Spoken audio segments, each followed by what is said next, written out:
Guys, आज हम react करने वाले हैं स्कैरी वीडियोस पे।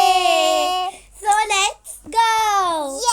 तो अभी हम कोई स्कैरी वीडियो देखते हैं अभी। तो ये क्या स्कूल ट्रिप। तो आज हम The Pediasure growth देखने check वाले tools. हैं। When I used it for Naira, I was think this is surprised that gonna be her so- growth wasn't quite where. Scary तो हो गया। हाँ, मैंने देखी भी ऐसी वीडियोस। ये बनाए खूनी मंडे ने।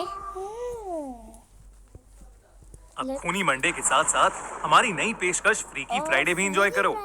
Check out our new exclusive horror story phone call देखती हूँ बाद में। ओनली ऑन आवर स्पॉटिफाई मैं भी पॉडकास्ट देखती हूँ। द हॉरर शो बाय खूनी मंडे। मैं देखती हूँ, Link in सच्ची में description. देखती हूँ, मैंने देखी भी है। अच्छा, हाँ। School school trip. ट्रिप। आयु बस में बैठा बस यही सोच रहा था कि वो पहाड़ कैसे होंगे।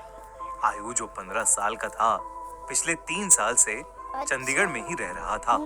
फिर भी वो अभी कभी देखते हिमाचल की क्या हसीन होता है। वादियों में Guys? नहीं गया था, पर उसका ये सपना इस स्कूल ट्रिप में पूरा होने वाला था। ढेर सारे लंच बॉक्सेस से खाना खाते हुए और अंताक्षरी खेलते हुए पूरा दिन बीत गया था। वो शिमला पहुंचने ही वाले थे। पता नहीं कैसे उनकी बस जो कुछ मिनट पहले एकदम ठीक चल रही थी, तुम्हारे नाचने उसमें के से लिए। धुआं निकलने स्कूल लगा। जाने के लिए। रात एक बहुत सेकंड, कुछ कुछ थी तो हो रहा है, बस और से बच्चे धुआं साथ निकल में रहा है। थे।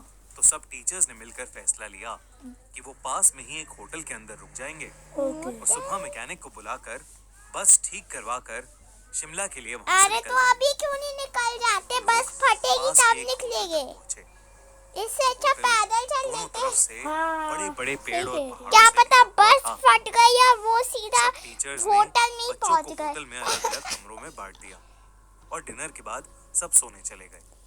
आयु को अपने 2 दोस्तों अमन और रोहन के साथ कमरा मिला था और वो बहुत खुश था क्योंकि वो दोनों उसके काफी अच्छे फ्रेंड्स थे। आयु, अमन और रोहन जब कमरे में गए डांसी करेंगे। जंगल के उनको बीचों बीच नाचना ही है, एक झील दिखाई पूरी दी। क्लास तो नचोड़िए। सभी को याद था कि कैसे पिछली स्कूल ट्रिप पर रात में 2 बच्चे ये ऐसे ही क्रीपी झील पर स्माइल कर निकले रहे थे। हैं। इनकी स्माइल थोड़ी स्कूल सी के सबसे अजीब नहीं लग पॉपुलर रही? बच्चे हाँ, तो सही तीनों ने है। भी प्लान बनाया कि इस बार वो भी कुछ कारनामा करेंगे।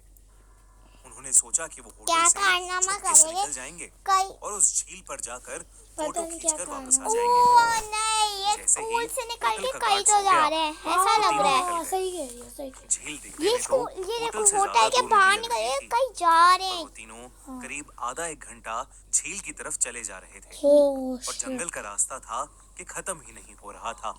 ठंड मैं एक चीज बताना चाहती हूँ, अब सबको जो भी किया बहुत गलत किया। उन्हें जंगल में नहीं जाना चाहिए था एटलीस्ट। बहुत हॉन्टेड है और वहाँ बहुत अंधेरा है और क्या पता कोई आके उनको खा गया अपने मुंह में। बहुत खतरनाक बहुत ज्यादा बढ़ चुकी जाने थी अच्छा, बस और उस मैं सुनसान स्टार्ट कर जंगल दिया। में उन तीनों की ठंड के मारे हालत खराब हो रही थी।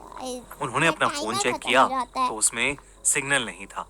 तब उन्हें लगा कि उन्हें झील का प्लान कैंसिल करके वापस होटल चले जाना चाहिए। अपने फोन की फ्लैशलाइट के सहारे वो वापस होटल का रास्ता ढूंढने लगे।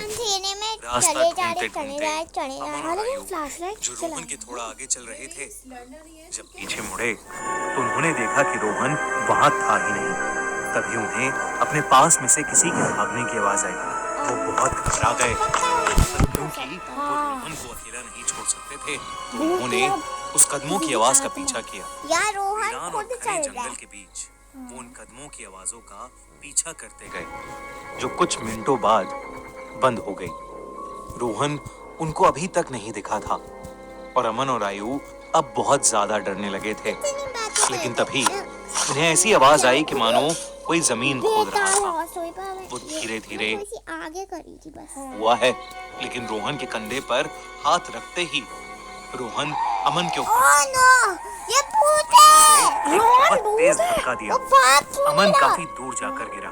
Oh no. रोहन के अंदर कोई अजीब सी शक्ति आ चुकी थी। आयु भागा भागा अमन के पास गया। रोहन अब आयु की तरफ आगे बढ़ने लगा, पर जैसे ही वो आयु के पास आया, रोहन को अजीब से दौरे पड़ने लगे और वो बेहोश हो गया। आयु उसको होश में लाने की कोशिश करने लगा और जैसे ही रोहन होश में आया, उसने अमन की तरफ देखा और जोर जोर से चिल्लाते हुए कहने लगा, वो अमन के अंदर है। तभी आयु ने देखा तो अमन सर झुकाए नीचे बैठा था। उसने अचानक से अपना सर उठाया और उसकी आंखें भी बिल्कुल काली पड़ी थीं। इससे पहले आयु और रोहन कुछ कर पाते। अमन जो कुछ देर पहले तक चोटिल था वो उठकर जंगल के अंदर भागने लगा। रोहन और आयु ने उसका पीछा किया और फोन की फ्लैशलाइट में देखा कि अमन एक खंडर की तरफ भाग रहा था। करीब जाकर उन्हें दिखा कि वो खंडर दरअसल में एक बहुत पुराना घर था, जिसे देखकर ऐसा लग रहा था कि वहां सालों से किसी इंसान ने कदम भी नहीं रखा था।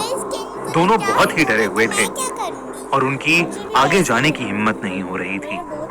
पर अमन को बचाने के लिए आयु और रोहन उस खंडर में घुस गए। ऊपर के एक फ्लोर से उन्हें एक आवाज आ रही थी। वो उस आवाज के पास पहुंचे तो जो उन्होंने देखा उस पर उन्हें विश्वास ही नहीं हुआ। उन्होंने देखा कि अमन बेहोशी की हालत में हवा में लटका हुआ था और एक बूढ़ी औरत उससे बात कर रही थी। उस औरत का चेहरा बहुत भयानक था। उसकी आंखें एकदम काली थीं। खाल लटकी हुई और बिखरे हुए सफेद बाल उसे और डरावना बना रहे थे। ओके गाइस, हम इसको और नहीं देख सकते, हम इसको अभी बंद कर रहे हैं। Bye bye. और रात को ये सब चीजें मत देखा करो, इसलिए हम दिन को ही देख